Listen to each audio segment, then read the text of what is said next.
Amigas e amigos, hoje temos o prazer de conversar com uma pessoa admiradíssima no Brasil todo que nos deu parte do seu preciosíssimo tempo, Drauzio Varela.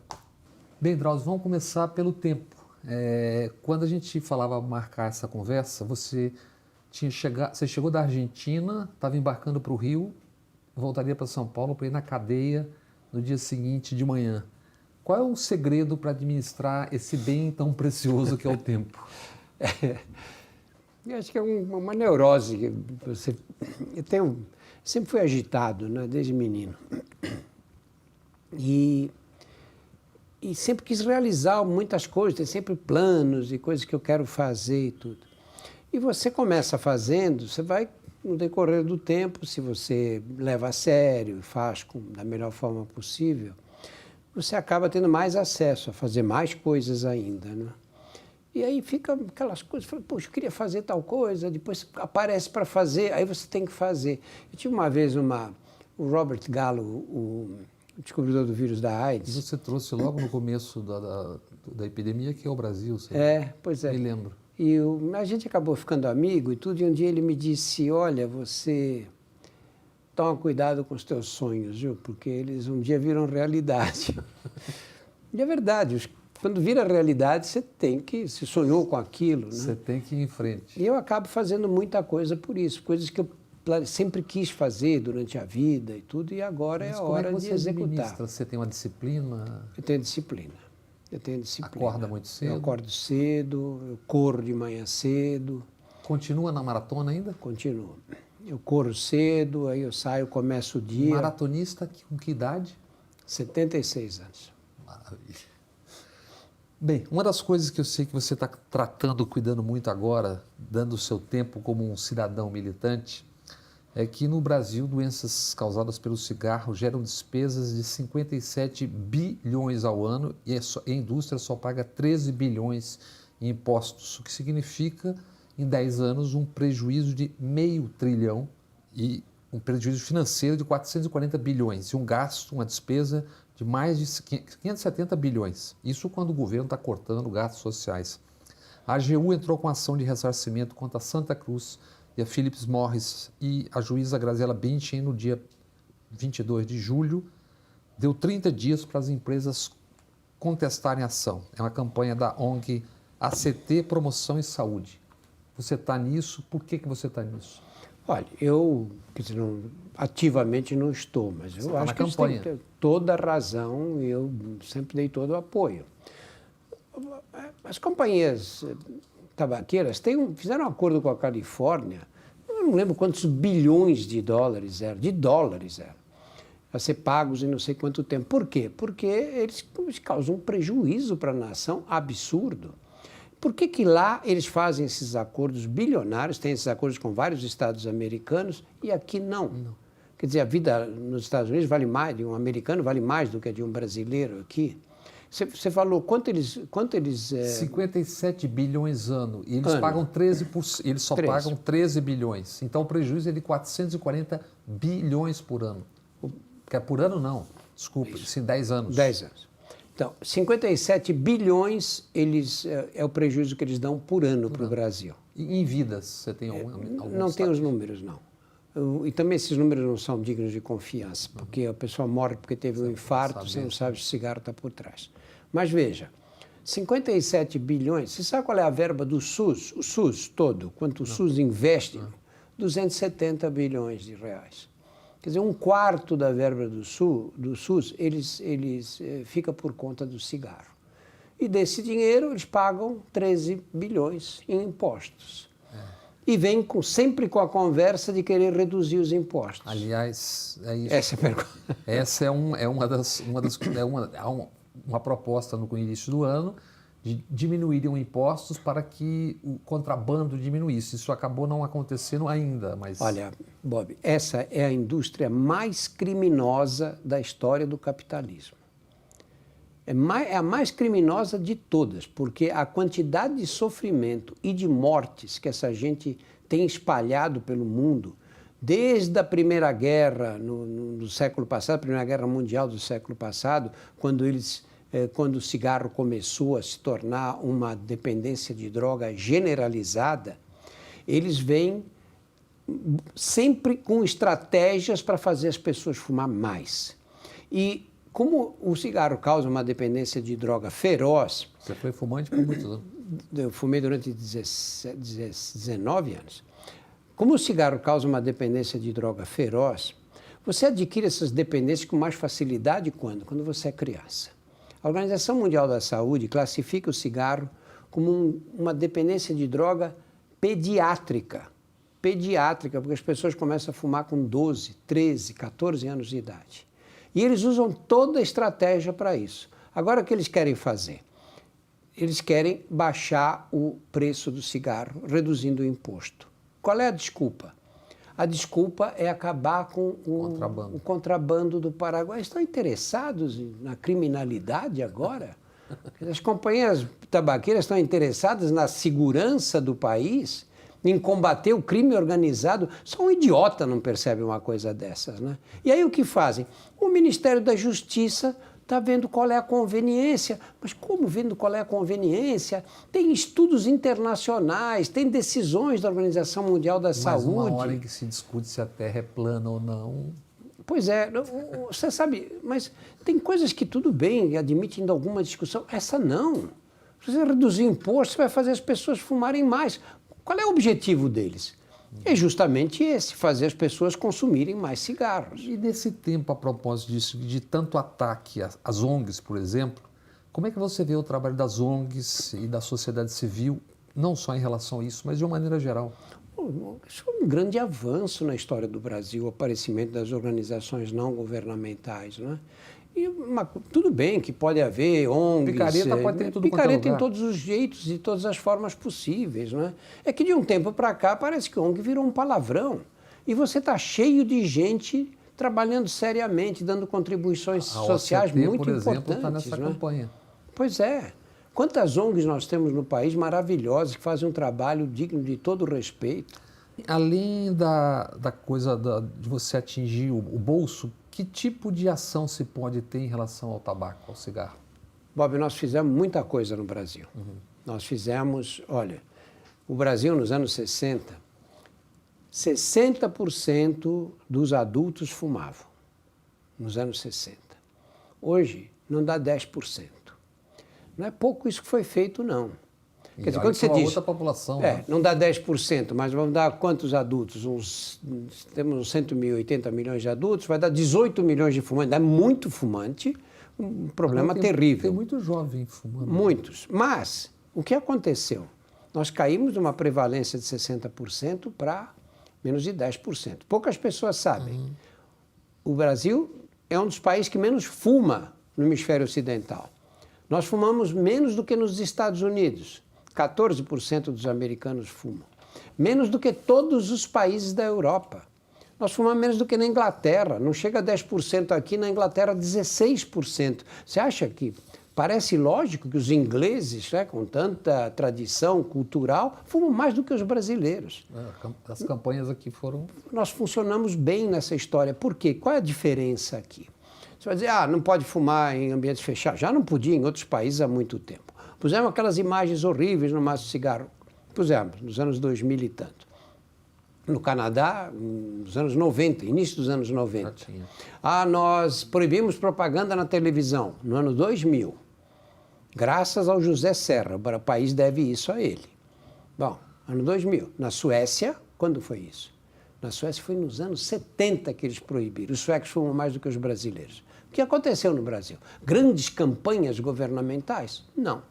População altamente educada que compreendeu os malefícios do cigarro? Não.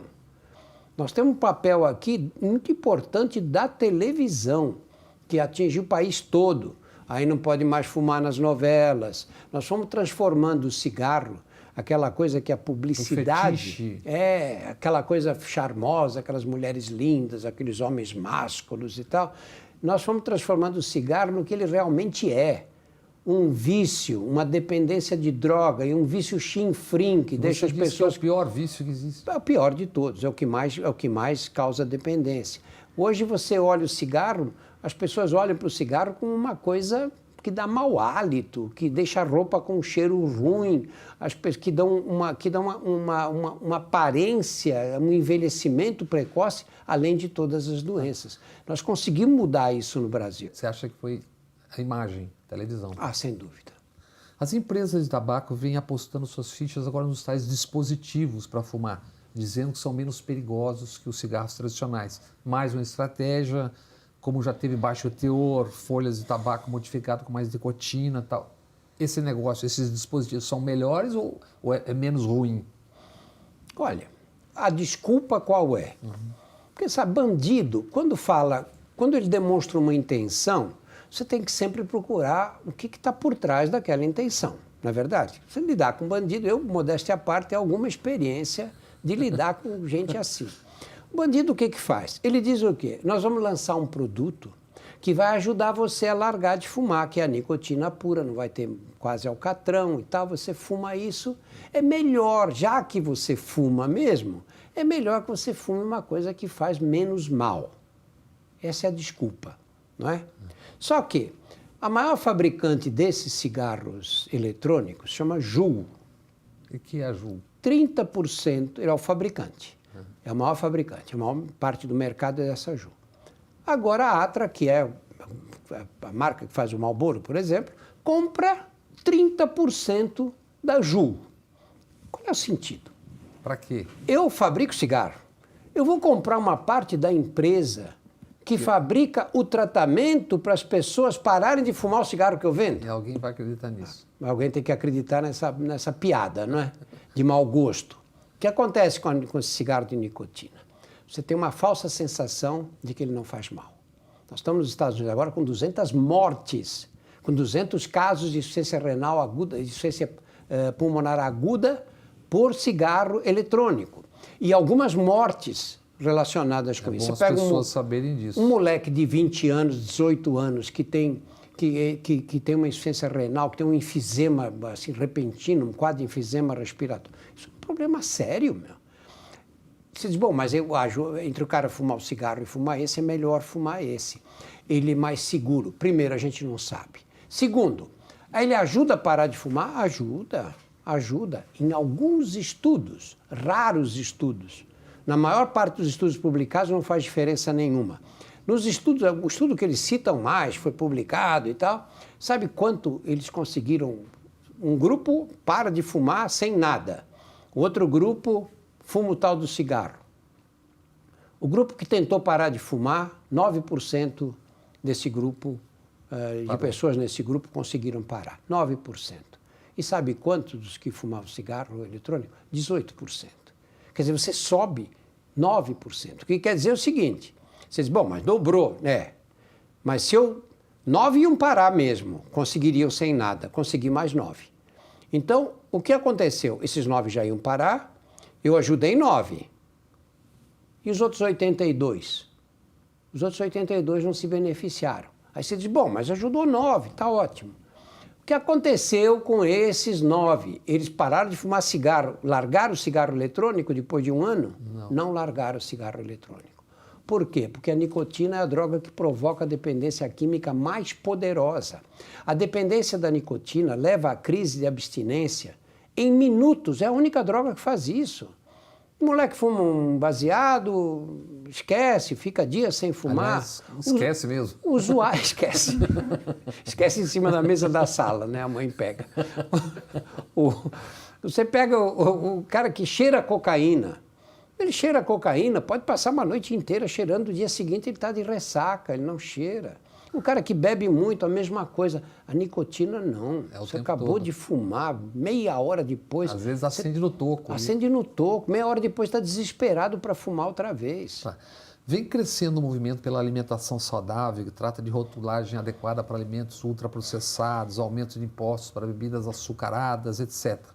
Medidas semelhantes que funcionaram no controle do tabagismo podem ser eficazes na questão da alimentação? Eu acho que sim, Bob, porque o que a gente conseguiu em relação ao cigarro, que foi através da educação, né? Foi você instruindo as pessoas, explicando quais são os malefícios, né? Isso foi se disseminando pelo país a ponto da maioria dos fumantes, pelo menos tentar largar de fumar ou saber que precisam parar de fumar. E eu acho que com esses alimentos é a mesma coisa. Nós tivemos um erro muito grave na condução da nutrição no século XX, que foi a de criar vilões para a alimentação. Específico. Ovo, não sei o quê. O principal deles, o que foi a carne vermelha. Não é? Tem gente que entra na churrascaria com vergonha, não quer ser visto entrando. Né? E, na verdade, isso foi uma coisa criada pelos serviços de saúde americanos, que acharam que essa era a explicação, E a carne vermelha não é esse vilão? Nenhum. Baseado num raciocínio simplista. Tem colesterol nas placas das coronárias de quem tem infarto? Tem colesterol. Se eu como colesterol, o colesterol vai parar na placa, como se o corpo humano fosse um caixote aberto que você come aqui e para dentro das artérias lá. Hoje a gente sabe que isso não tem nenhum valor. Ou seja, a carne vermelha para os carnívoros não é esse vilão todo. Não há um estudo demonstrando que quem come carne vermelha tem mais ou menos ataques cardíacos. Nenhum estudo. Eu tenho gente, inclusive em casa, que vai adorar, gaúchos que vão adorar essa. Não é verdade, Bob, não há nenhum estudo. Porque você precisava fazer um estudo como? Você tinha que pegar um grupo que come carne vermelha. E nem câncer. E nem câncer. Um grupo que come carne vermelha. Estou falando da carne, não estou falando dos embutidos. Os embutidos têm uma relação com tumores malignos. As linguiças, lógico que não comer de vez em quando, mas gente que come isso o tempo todo. Mas eu precisaria fazer um grupo que come carne vermelha e outro que não come. Eu vi no ano 2000 Walter Willett, que é um epidemiologista de Harvard, muito famoso nos Estados Unidos e com uma produção científica importante. Ele disse, um estudo desse, como é que teria que ser? No ano 2000 foi isso. Nós teríamos que pegar pessoas que comem carne e pessoas que não comem. Quantos em cada grupo? Não adianta pôr 200, né? O cálculo era que nós tínhamos que ter 100 mil participantes num estudo desse, para dividir 50 mil de cada lado. Acompanhados, também não adianta acompanhar uma semana. Acompanhados durante 20 anos para se chegar à conclusão. Há um custo de $1 bilhão. Haja boi. Há um custo de $1 bilhão. Esse que ele calculava que um estudo desse custaria. Bom, isso naquela época, quase 20 anos atrás. Quem é que vai pagar um estudo desse? Falando ainda em alimentação e saúde, obesidade, me lembro que num jantar, daqueles jantares há uns 10 ou 15 anos atrás, você me disse que os humanos que podem comer, se alimentando normalmente, viveriam muito bem comendo 1/3 do que nós costumamos... Alguns um quinto, né? Então, 1/6 e mais aí. Então ele perguntou se essa conta continua valendo, né? E se a obesidade no Brasil já é uma epidemia, como, por exemplo, os Estados Unidos, quando a gente vê nas ruas, ou via algum tempo atrás, eu não sei como é que está nos últimos anos. Está pior lá, cada vez pior. Olha, esse 1/3 foi um recado para a mesa. Não, foi um exagero, certamente, para a maioria das pessoas. Né? Mas, na verdade, a gente come muito mais do que precisa. Não é o que aconteceu no mundo moderno. Você pega um animal que vivia nas cavernas, andava uma média de 16 quilômetros por dia, que é o cálculo que se faz com essas populações de caçadores e coletores hoje, de nômades. Né?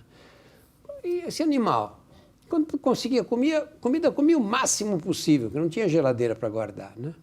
E aí, depois, no dia seguinte, não tinha nada para comer, passava 2, 3 dias sem comer nada. Armazenava. Né? Aí você pega um animal desse, põe comida à vontade, de boa qualidade, que foi o que aconteceu depois da Segunda Guerra Mundial. A agricultura evoluiu muito, alimentos baratos, tecnologia de conservação de alimentos. Então, alimentos disponíveis, de boa qualidade. E a possibilidade de ganhar a vida sentado, sem precisar se locomover, você cria uma combinação tóxica aí que vai dar problema, evidentemente. No Brasil, nós estamos com 55% dos adultos, foi o último PNAD aqui, 55% dos adultos acima do peso, na faixa de excesso de peso ou obesidade. E obesos mesmo, quantos são? São 20% de obesos e 35% com excesso de peso. que estão acima do peso. Então a gente realmente come mais do que deveria. Muito mais. No mínimo a metade. Muito mais. Nós estamos na esteira da epidemia de obesidade dos Estados Unidos. A situação lá, sabe qual é? 75% entre excesso de peso e obesidade. Obesidade nos Estados Unidos, 40% da população adulta. E você se alimenta como? Aliás, se eu não me engano, você também tinha ou tem o açúcar como um alimento perigoso. Assim, nos anos 70, eu fiz um estágio no hospital americano e comecei a comer aquelas tortas deles. Os americanos engordam chinês, engordam vietnamita, eles engordam todo mundo. Os não engordáveis. Caiu lá, vira gordo, né? Não tem jeito.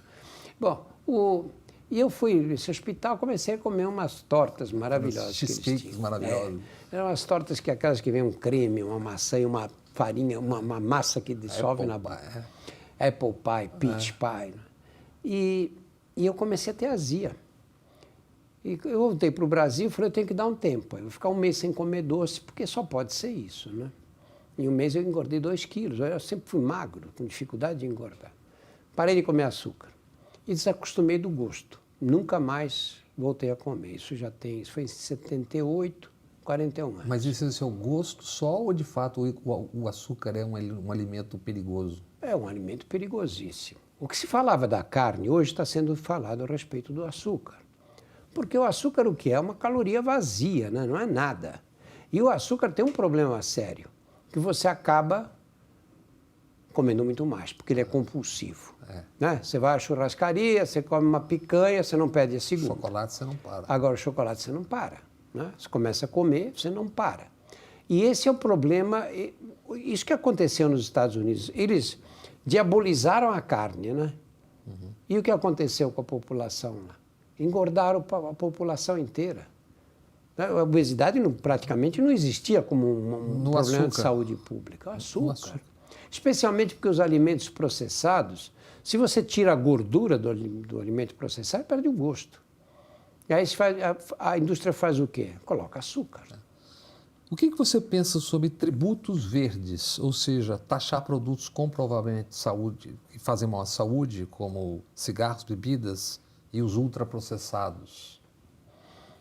Olha, eu não entendo, assim, da parte tributária, não sei quais seriam os desafios, né? Mas se você tem alimentos que são alimentos que causam problemas para a população, não é certo vender barato. Porque aí o que acontece? E o que está acontecendo aqui hoje? Você pega as pessoas de classe média alta, as pessoas... todo mundo fininho. Todo mundo tentando emagrecer. Que rala na rua. Aí vai pela periferia. Eu gravo muito na periferia. Vai lá que você vai ver o que é a obesidade brasileira.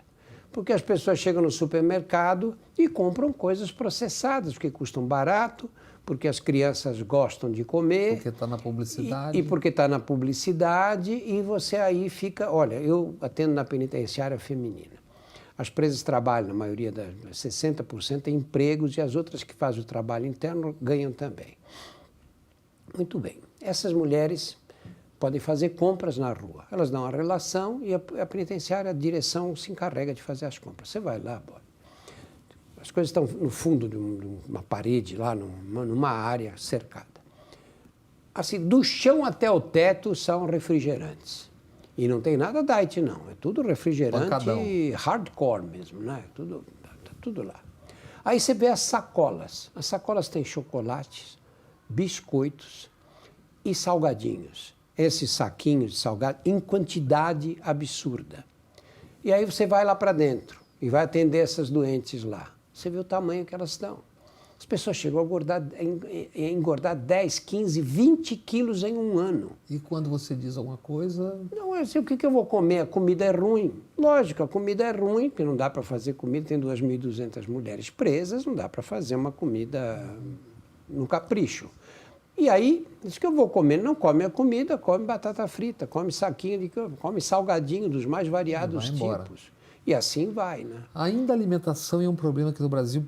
Finalmente as pessoas estão, eu digo, as multidões estão começando a despertar. Uma geógrafa da USP, Larissa Bombardi, ela é autora de um atlas do uso do agrotóxico no Brasil. Ela lançou em maio em Berlim com grande repercussão. O Brasil é o campeão mundial, alternando com os Estados Unidos, desde 2007. 500 bilhão de quilos ou litros ao ano. A professora e um grupo de pesquisadores médicos têm denunciado, inclusive no meu canal no YouTube, a contaminação por agrotóxicos. 3 dos 10 mais vendidos agrotóxicos no Brasil são proibidos na União Europeia. Glifosato, a gente aceita na água com 5.000 partículas a mais do que a União Europeia aceita quando aceita. Esse tema tem tido relevância na comunidade médica, ao menos entre oncologistas e endocrinologistas, que eu já ouço a repercussão muito grande em oncopediatras, eu tenho falado com muitas pessoas. Olha, Bob, eu, para ser sincero, não me sinto à vontade para discutir esse tema. Eu me sinto por quê? Porque eu sou ignorante, eu não acompanho essa literatura. Não acompanho mesmo. Eu escuto as pessoas falando. Às vezes eu escuto pessoas... quando você é ignorante num tema e você vê pessoas discutindo você não sabe. Polos opostos, né, temas de uma forma completamente oposta, você ouve um argumentando, parece você fala, razão. Tem razão, deve ser assim mesmo. Você ouve o outro dizendo o contrário daquilo, você fala, tem razão também. Então, esse tipo de assunto, eu não tenho formação, sabe? Eu não tenho formação. Por outro lado, nas revistas científicas, revistas de primeira linha, não é? Existem uma série delas aí, você nunca vê artigos abordando a parte médica desse problema. Então, não existe uma literatura médica consistente, porque essa eu seria capaz de entender.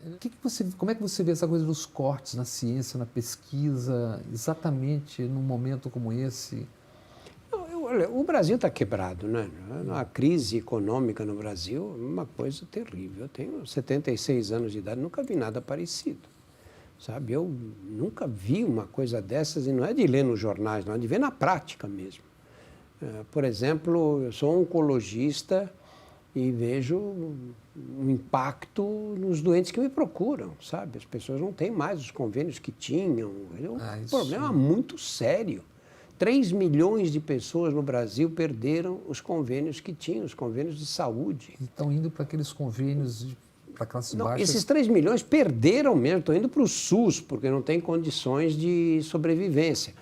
Um número enorme de pessoas reduziu o nível dos convênios que tinham, foram para os mais baratos. E eu tenho visto problemas sérios nesses convênios. Lógico, porque um convênio para custar barato não pode dar um atendimento ideal, evidentemente que não. Se os grandes já têm problemas. Os grandes já têm problemas, porque a saúde suplementar no Brasil tem um equívoco grande aí. As pessoas acham que os convênios dão uma quantia de dinheiro, porque é uma coisa, um mercado milionário. Já foi. Já foi. No passado, como era? Você pagava o convênio regularmente, todo mês. E o convênio prestava os serviços, mandava, encaminhava e pagava pelos serviços quando? 3 meses depois, 90, 120 dias.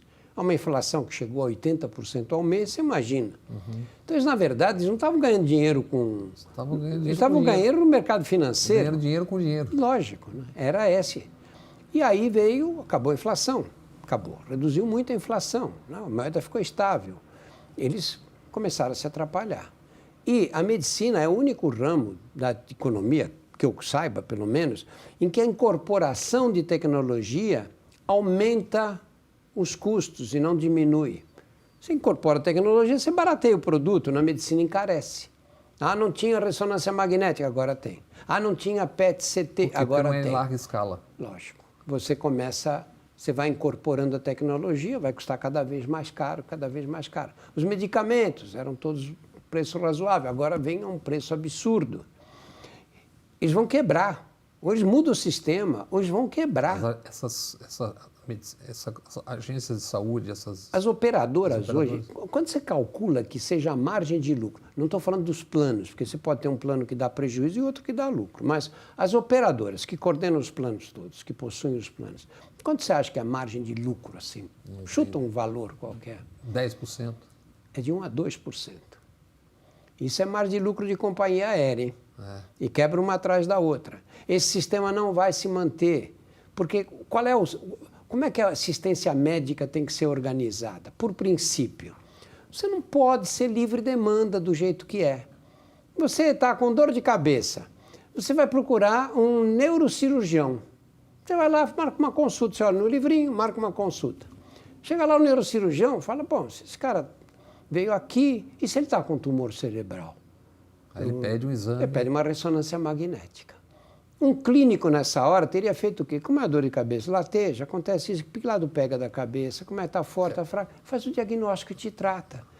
Você vai para a Inglaterra, que tem um sistema de saúde pública que funciona bem, você não consegue marcar uma consulta com um especialista sem passar pelo clínico geral. É obrigatório. Nem na medicina privada você consegue fazer isso. Aqui, é de qualquer jeito. Todo mundo vai. Aqui o cara acorda com dor de garganta, ele fala, vou no pronto-socorro. E vai no pronto-socorro do Hospital das Clínicas, que é um hospital terciário. E vai tomar o lugar de um cara que chega... Tudo. Pois é. A propósito, falemos do SUS, que eu sei que você é um defensor entusiasmado e radical e com razão. E você até cita o Gonçalo Vecina, da Saúde Pública da USP. Sem o SUS é a barbárie. Que barbárie nós teríamos hoje, diferente da que tínhamos antes, o SUS? E o que nós veríamos ou viveríamos? E quem são os adversários, conscientes ou não, do SUS? Olha, os primeiros adversários do SUS são os próprios brasileiros. Os brasileiros também não sabem o que é o SUS e são extremamente críticos ao falar do SUS. Avacalham. O SUS uma porcaria. O SUS... Vai para o SUS, é uma ofensa. É uma ofensa quase. Né? A imagem do brasileiro qual é? É o pronto-socorro lotado de gente. Na verdade, se você vai para uma porta de pronto-socorro desse, uma pessoa ali, um médico com experiência e tal, 90% daquelas pessoas voltavam para casa, teriam recebido tratamento. Elas podiam ter sido tratadas na unidade básica de saúde, se o sistema funcionasse direito. A unidade básica está lá. Mas como ele vai marcar uma consulta para dar em uma semana, ele vai para o pronto-socorro. E chega lá, fica aquele bando de gente e as imagens que a gente conhece. Olha, o SUS foi criado em 1988, na Constituição. Nós colocamos na Constituição, saúde é um bem de todos. Quem foram os pais e as mães? Várias pessoas. Não, mas eu digo que núcleo? Médicos? Médicos, sanitaristas. Foi aí que começou, sabe? E alguns políticos, deputados, gente que vamos criar um sistema desse. Covas era o líder da Constituinte. Aí você diz o seguinte, bom, mas eles disseram que vamos fazer um sistema desse, mas não disseram de onde vinha o dinheiro para fazer. Não tinha o dinheiro. Como é que eles iam dizer de onde vinha se não existia o dinheiro? Isso vamos criar e depois vamos achar um jeito de pagar esse sistema. Nenhum país do mundo ofereceu saúde gratuita, nenhum país com mais de 100 milhões, não é 200 não, com mais de 100 milhões ofereceu saúde gratuita para todos. O conhecidíssimo sistema de saúde do Reino Unido, que aliás foi tema da abertura da Olimpíada de Londres, Alemanha, países nórdicos, não é comparável ao SUS. Não, é brincadeira de criança perto do SUS, que é isso?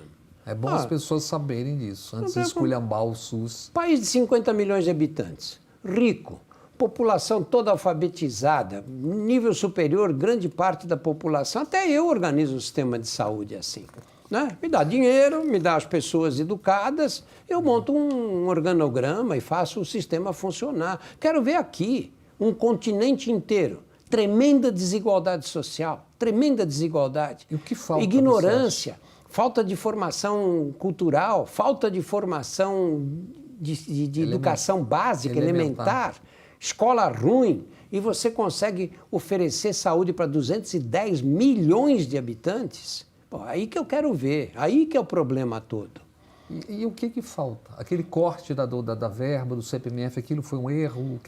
Olha, eu acho que o SUS precisa de dinheiro, evidente. Tem que ter mais dinheiro, é muito pouco que a gente aplica. É muito pouco em valor absoluto, mas em valor percentual em relação ao PIB não é tão pouco.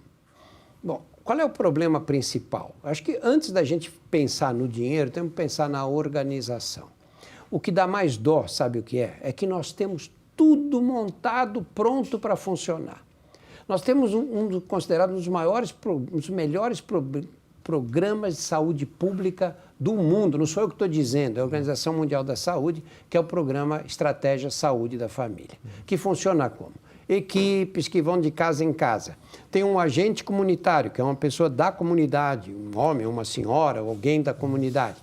Vai lá, visita, vê os que estão com pressão alta, os que estão com diabetes, discute, mostra como é que toma o remédio, faz todos esses cuidados básicos. O que ele não consegue fazer, tem um auxiliar de enfermagem. E tem uma enfermeira, e tem um médico em cada equipe. Nós temos um número de equipes que cobre 66% das famílias brasileiras. Pô, não é pouco isso, o país tem 210 milhões de habitantes. Lógico que devia cobrir os 100%. Porque como é que eles funcionam? Se você tem esse sistema funcionando bem, probleminha de uma orientação só o agente de saúde dá. Senão, você precisa de um curativo, assistente, auxiliar de enfermagem faz. Lá na ponta. O outro resolve, a enfermeira resolve problemas mais complexos e o médico resolve a maioria desses problemas. Dá para resolver 80%, 90%. Aí tem alguém, um senhor de idade com intoxicação alimentar, desidratado. Você tem que levar isso para uma unidade de saúde. E aí o médico vai caminhar para essa unidade de saúde. Ele lá vai ser hidratado, etc. Ah, não, agravou, está caindo a pressão, ele precisa ir para um hospital. Então, daí ele vai ser transferido para um hospital. Não, é muito grave, ele precisa de UTI, aí ele vai para um hospital secundário já. Ou ele precisa estar com uma endocardite bacteriana no coração, precisa ir para um hospital terciário, vai. Todo o esquema está pronto no Brasil. Mas o que nós estamos fazendo? Furando a fila. Não funciona porque você tem várias entradas pelo sistema de saúde. O cara tem uma dor de garganta e vai parar no pronto-socorro do Hospital das Clínicas, percebe? Ele dá toda a volta quando ele teria que ter esse sistema funcionando. Mas por que ele não confia no sistema? Porque o sistema não funciona. E não funciona, sabe por quê, Bob? Especialmente porque o Brasil não tem uma política de saúde pública. E não tem por quê. Não tem porque nos últimos 10 anos, sabe quantos ministros da saúde nós tivemos? 13. 13 ministros da saúde. 13. Cada um fica 10 meses. Então, eu começo o ministro da saúde e o pessoal, não, esse cara está indo bem. Foi bom. Não lembro nem o nome. Vai durar 10 meses e vai cair, vai entrar outro. Escolhido por motivação política e não por capacidade técnica. Isso que acontece no governo federal, acontece no estadual, acontece no municipal. Estamos onde estamos. Pois é. Uma pergunta tripla ainda em relação a esse tema correlato. Como você viu e vê o programa apelidado de Médicos Cubanos? Que retorno você teve dessa presença de médicos cubanos no Brasil? E como você sentiu a reação, ao menos a que se impôs como visível, dos médicos brasileiros e das suas associações? A reação dos médicos brasileiros à chegada dos cubanos foi vergonhosa, não é? Eu acho que é uma vergonha para a medicina nacional. Já tem lugares que não tem médico, e você não quer que venha gente de fora? Como diz um amigo meu, se eu estou doente, eu quero ver um jaleco branco. Pois. Eu acho que esse programa, eu não quero discutir a parte política dele. Claro. Não, está certo você mandar, e as pessoas. Mandar dinheiro para o governo de Cuba. Isso é outra história. Sei lá se está certo ou está errado. Isso depende do viés ideológico aí. Agora, você, sem médico, você não tem saúde. Você não tem.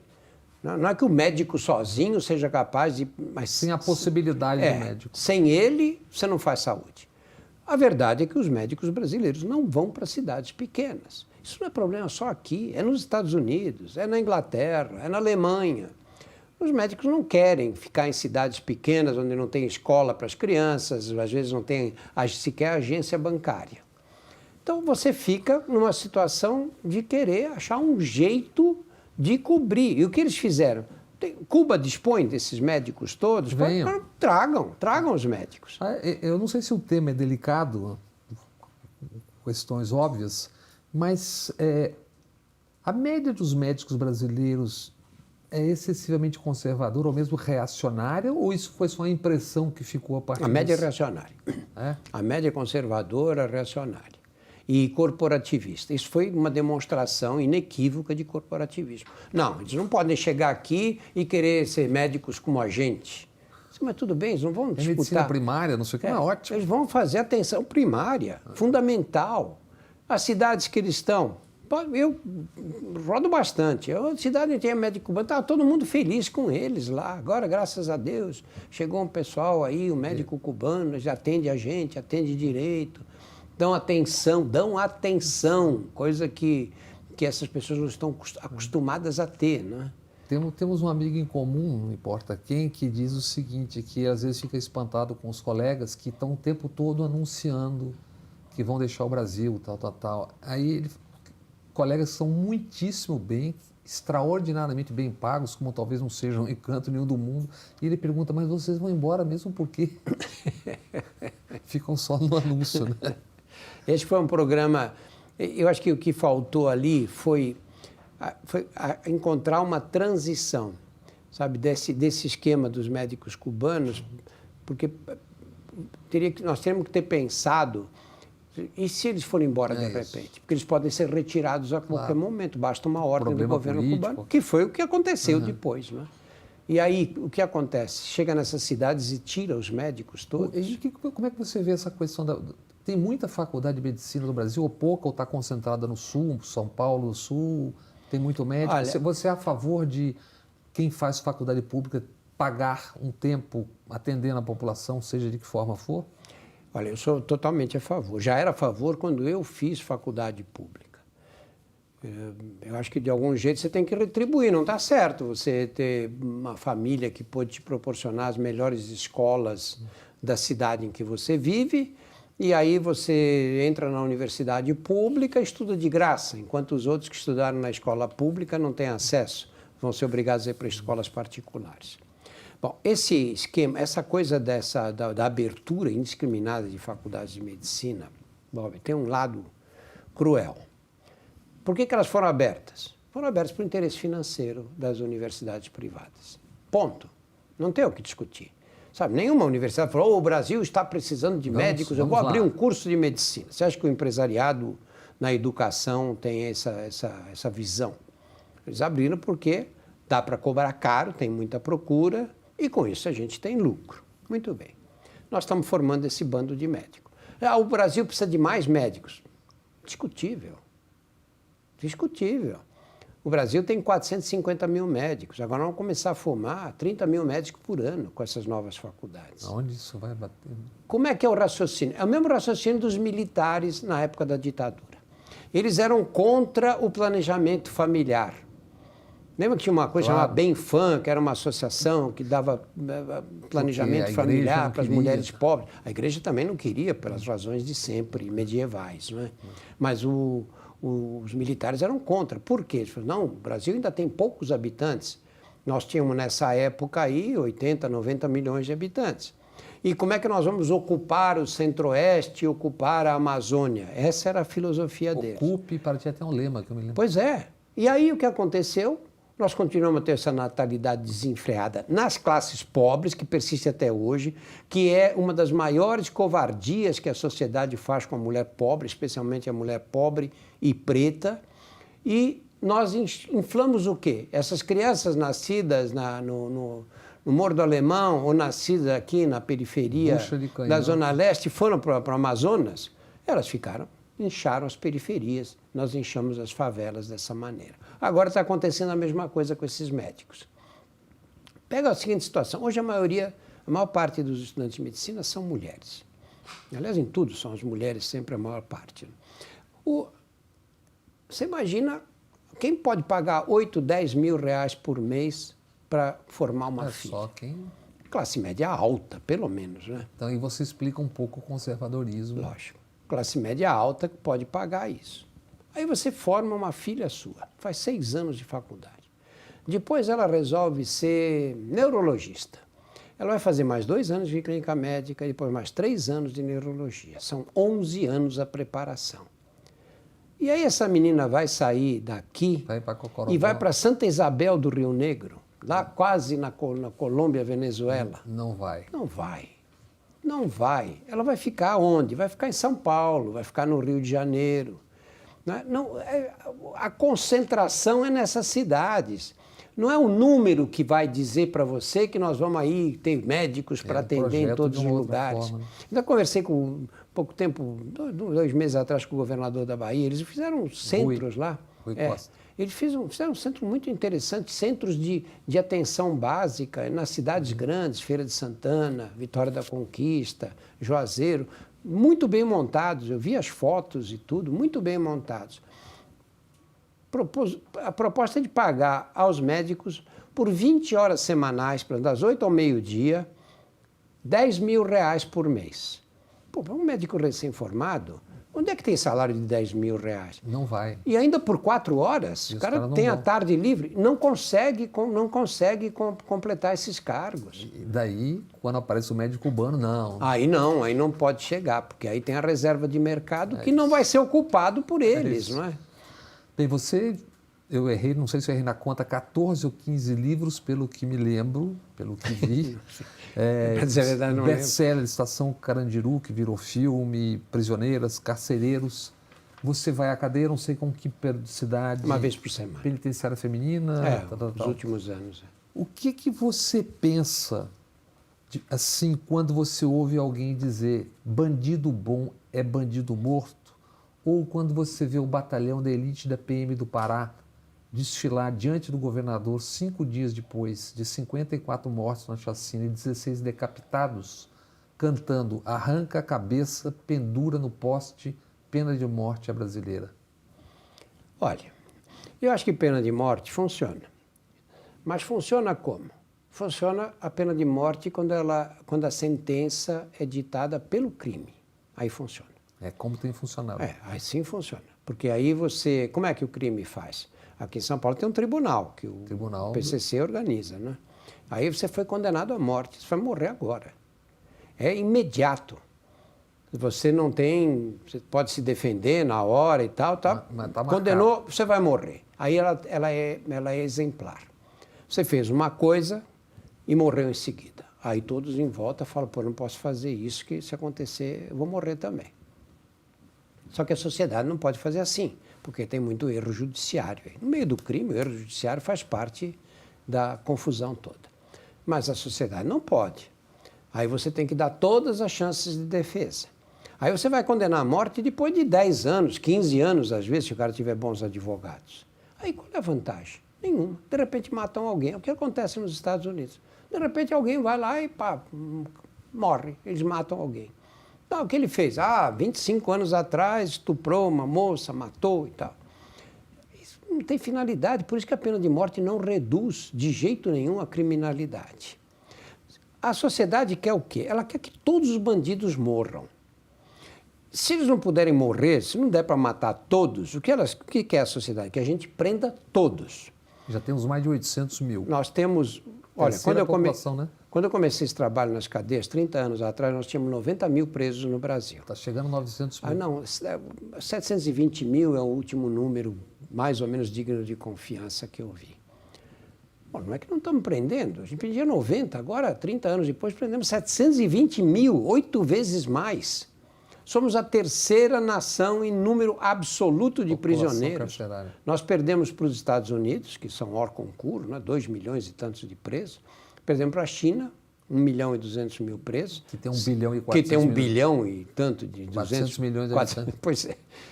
E ganhamos da Índia. Nós somos o terceiro com esses 720 mil presos.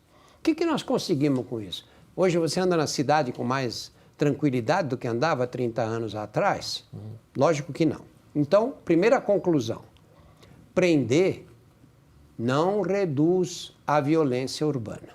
Não reduz. Aumenta os exércitos. Aqui, os números são esses. Aumenta os exércitos de soldados. Pois é, esse é o problema maior.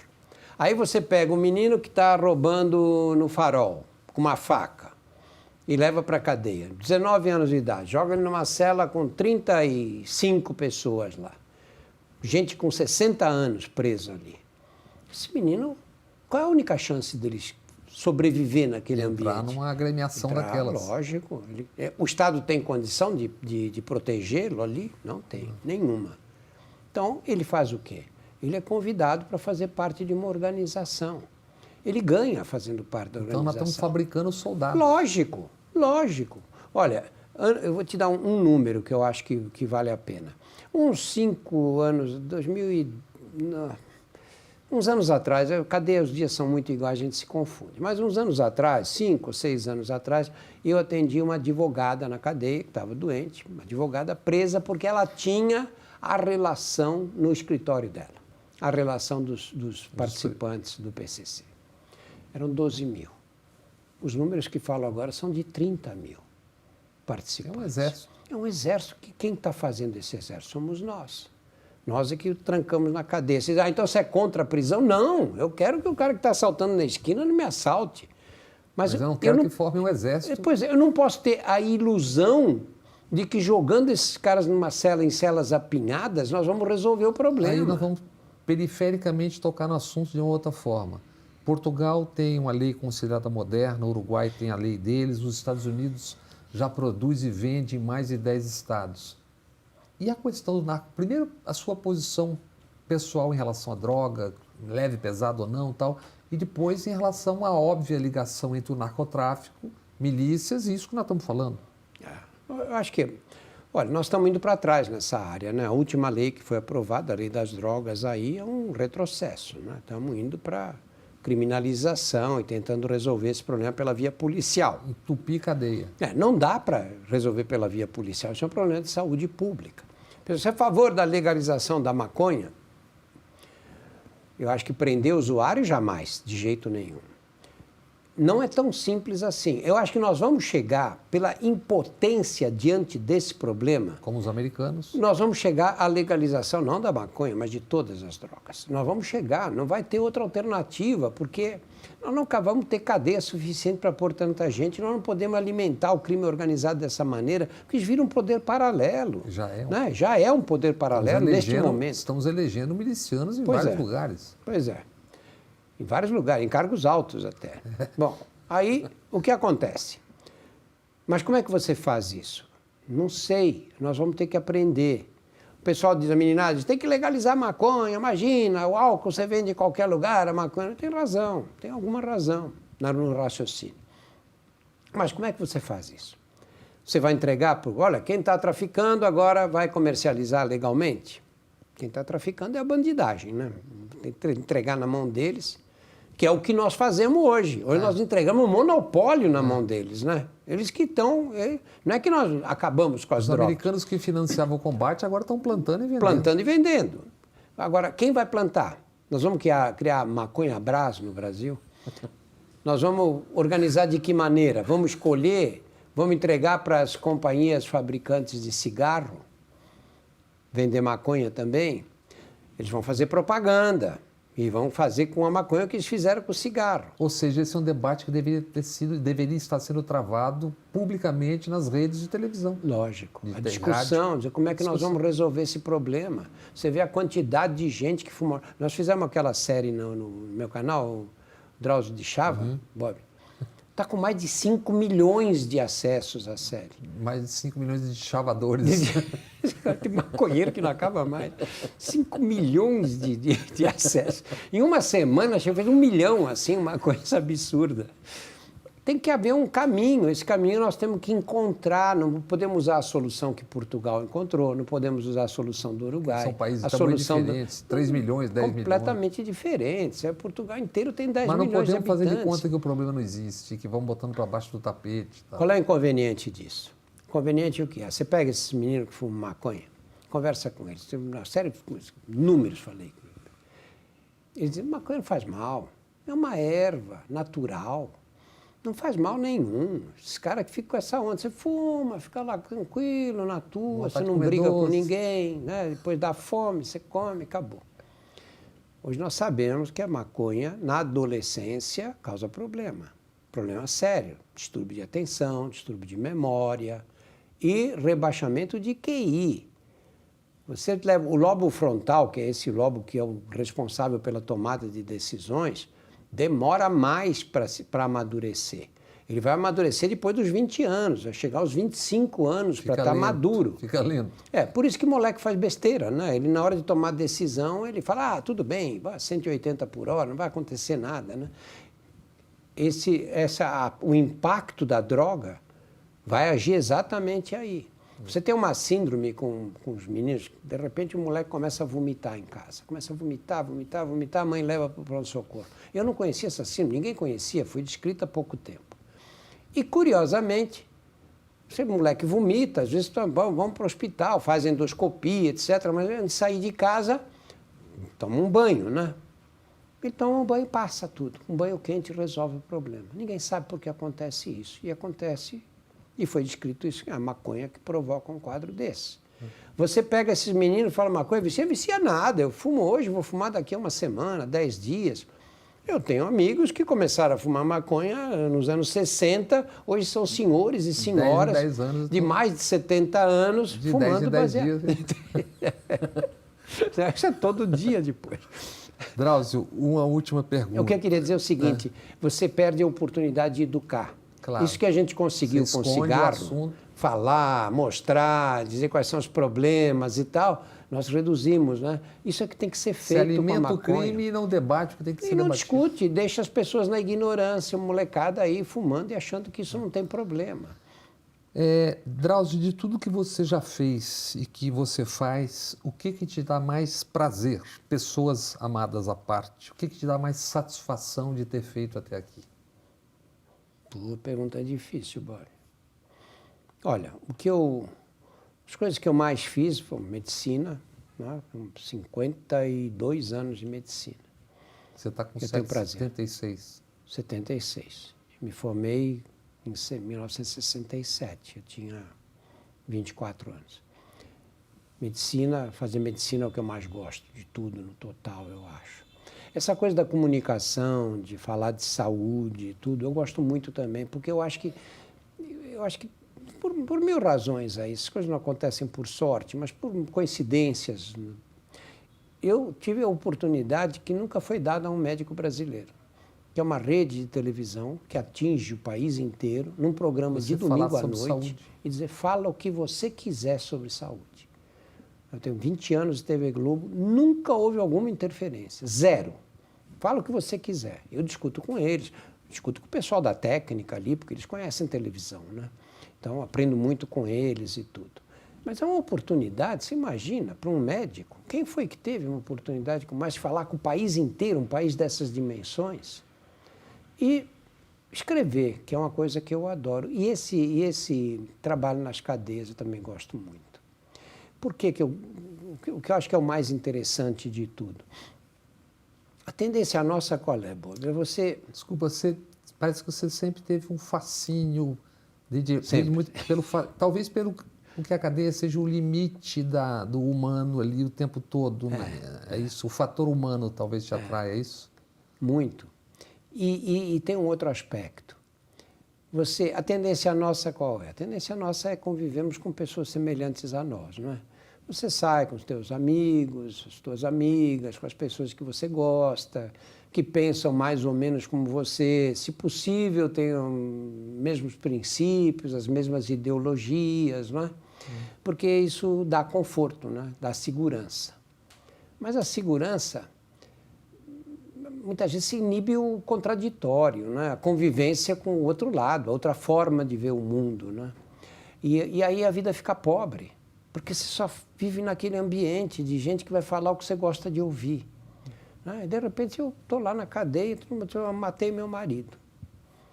Mas, pô, matou por quê? Por que você matou seu marido? Ah, matei porque ele batia, chegou em casa bêbado, me bateu, eu esperei ele dormir e na hora que ele estava dormindo fui lá dar uma facada nele e matei. Pô, você ouve essa história nesse ambiente que a gente vive? Não ouve. Né? Como eu atendi segunda-feira uma menina desse tamanho, baixinha, magrinha, frágilzinha. Quanto tempo de cadeia você está condenada? 38 anos. Como 38 anos? Quem você matou? Ah, matei o marido da minha prima. Por que você matou o marido da minha prima? Porque ele abusou da minha sobrinha, de 6 anos de idade. E depois ele abusou da outra sobrinha, de 6 anos também. E aí eu matei ele. E eu fico pensando, pô, se eu morasse na periferia da cidade de São Paulo, acontece uma coisa dessa, adianta ir na polícia? Vai resolver o problema ir na polícia? Tem umas pessoas que resolvem os próprios problemas de uma maneira eficiente, entende? Eu falo, esse cara não vai estuprar mais menina nenhuma. Eu falei, e você tem algum arrependimento? De jeito nenhum, doutor, nem sonho com ele, mas... Não é que eu não penso, eu nem sonho com ele, nem aparece nos meus sonhos. Isso sabe? Você vê o tempo todo. Uma conversa assim, que quantas vezes já vi coisas desse tipo, né? Eu acho que isso me dá uma visão um pouco mais clara da complexidade da natureza humana, né? Drauzio, muito obrigado por você ceder o seu preciosíssimo tempo para essa conversa comigo, com o meu canal e com a TVE, que é a TV Pública da Bahia. Um abraço. Obrigado a você, Bob. Prazer. Prazer meu.